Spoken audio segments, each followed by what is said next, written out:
Welcome to this explainer. All right, let's just dive right in. Today we're exploring the deepest, most foundational roots of history's absolute most colossal and complex epic, Mahabharat. And look, we aren't just talking about a simple story of a war here. We're examining this eternal saga of truth, righteousness, and an incredibly tangled web of human relationships. We're going to look at the rise of the Kuru dynasty, the endless wheel of time, and this terrifying cosmic curse that literally altered the destiny of the world forever. To really wrap our heads around the sheer scale of this, we have to look at it through the ultimate lens. You see, the original sources frame this narrative from the perspective of the universe itself. The quote goes, "I am time, and today I shall narrate to you the eternal saga of Mahabharat." Notice how time isn't just sitting on the sidelines here. Time is an all-seeing witness that has watched this entire history being forged and ultimately fractured. Framing it this way really helps us understand that we're witnessing a cosmic conflict, one that goes way, way beyond just kings and crowns. All right, Section 1, Bharat's Benchmark of Merit. So let's rewind a bit and turn the pages of history to the magnificent Emperor King Bharat. This was a ruler who expanded the borders of ancient Hastinapur all the way from the peaks of the Himalayas down to the vast oceans. But to understand his true legacy and why he's still so revered, we have to focus on this number right here, 9. King Bharat had 9 biological sons.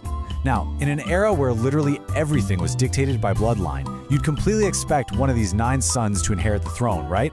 Well, the astonishing fact is that he chose to pass over every single one of them. Not a single biological son was chosen as his heir. No way! And that brings us to this massive paradigm shift in the ancient world. It's a huge contrast between two ruling philosophies. On the left side, you've got birthright. That was the absolute law of the land back then, where a king's son is destined to rule simply because of the blood in his veins. But on the right side, you have King Bharat's vision, merit-based rule. He genuinely believed his own sons lacked the virtues required to be righteous leaders. So instead, he adopted an ordinary citizen, a man named Bhumanyu, the son of Bharadwaja, and declared him the next king. He did that simply because he valued justice way more than his own bloodline. King Bharat's entire philosophy is perfectly captured in this one line: no king is greater than his nation or his people. Think about what that actually means, even for us today. It cements this absolute golden standard of selfless duty and ideal governance. A ruler has to deliver justice and ensure the welfare of the people, rather than getting all tangled up in blind love for their family. King Bharat absolutely set the benchmark here. Moving on to Chapter 2, Shantanu's Tragic Vow. But, you know, human nature is incredibly complex, isn't it? How do these lofty ideals of righteousness and merit hold up when they're totally overpowered by personal desire? Well, we see exactly how that plays out with Bharat's descendant, the new king of Hastinapur, King Shantanu. Picture the scene. King Shantanu is out on a hunt along the beautiful banks of the river Ganga. Suddenly, he spots a woman of just breathtaking beauty. The texts tell us this is actually none other than the goddess Ganga herself taking on a human form.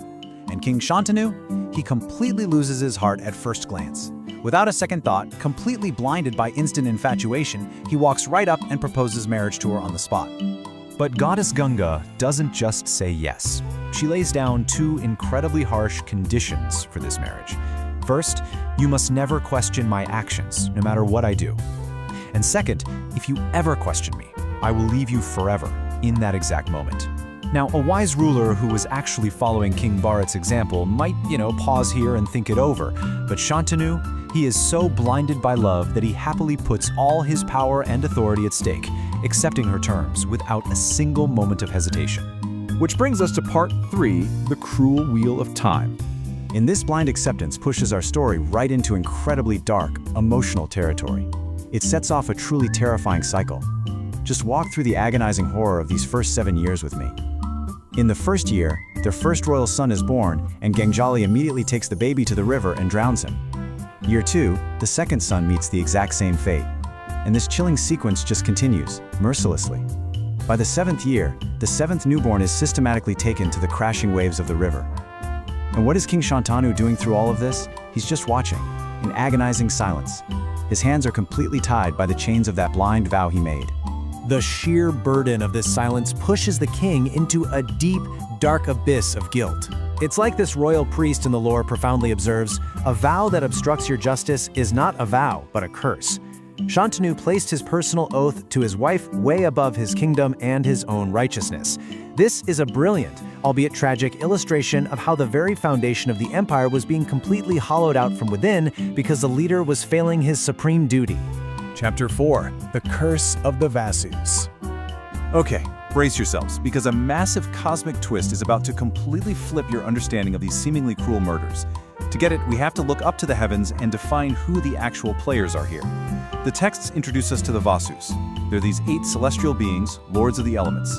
Well, once upon a time, they laid eyes on a miraculous, wish-fulfilling cow named Nandini, which belonged to the great sage Vashishta. One of the Vasus conspired with his brothers, and they made the absolute fatal mistake of stealing the sacred cow. And let me tell you, when sage Vashishta discovered this theft, his wrath was absolute. As punishment, he cursed all 8 of these celestial beings to be entirely stripped of their divinity. They were doomed to be born as mere mortals on Earth, totally trapped in the human realm of death and misery. So, let's totally flip the script here. When we ask the question, murder or salvation, the answer literally changes everything. When the Vasus begged the sage for mercy, they were actually granted a concession. 7 of them would receive instant liberation the moment they were born as mortals.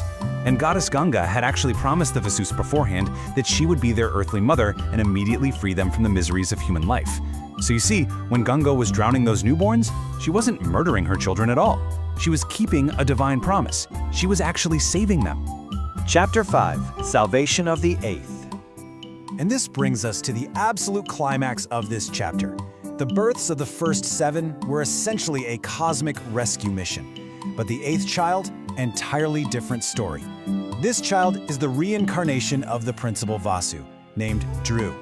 He was the actual mastermind behind the whole cow theft, and because he was the ringleader, his curse was infinitely heavier. He was doomed to live a very long, very agonizing life on Earth before he'd ever be allowed to return to the heavens. So, as Ganga takes this 8th child in her arms and steps toward the river, the tension is just unreal. It reaches its absolute breaking point. Having watched 7 of his children die, Shantanu's dam of patience finally bursts. He cries out, "Ganga, before I drown, save me." He finally steps forward, shatters his years of agonizing silence, and snatches his son right from the jaws of death. But the immediate consequences of Shantanu's actions are swift and they are tragic. Step 1, because he questioned her, the vow is officially broken. Step 2, Ganga spares the child's life and names him Devavrata. But step 3, because the ultimate condition of their marriage was violated, Ganga departs from Shantanu forever in that exact moment. Shantanu managed to save his son, yeah, but he completely lost the love of his life. Now, before she leaves, Ganga makes one final parting promise. She says she'll take the boy, Devavrata, with her for now. Only after he receives a complete education and rigorous martial training from the great sages will she finally return him to his father.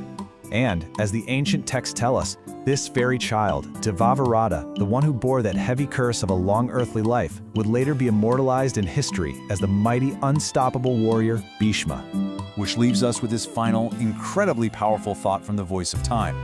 King Shantanu saved his son. Yes, absolutely. But he had no idea that his decision in that single desperate moment laid the very foundation for the most brutal and colossal epic in all of human history. So the profound question remains for all of us to ponder. Was the price of Shantanu's single step worth the endless and destructive conflict the world was about to witness? What a way to start this saga, right? Keep that question rolling around in your mind, and I'll see you in our next explainer as we continue to unfold Mahabharat.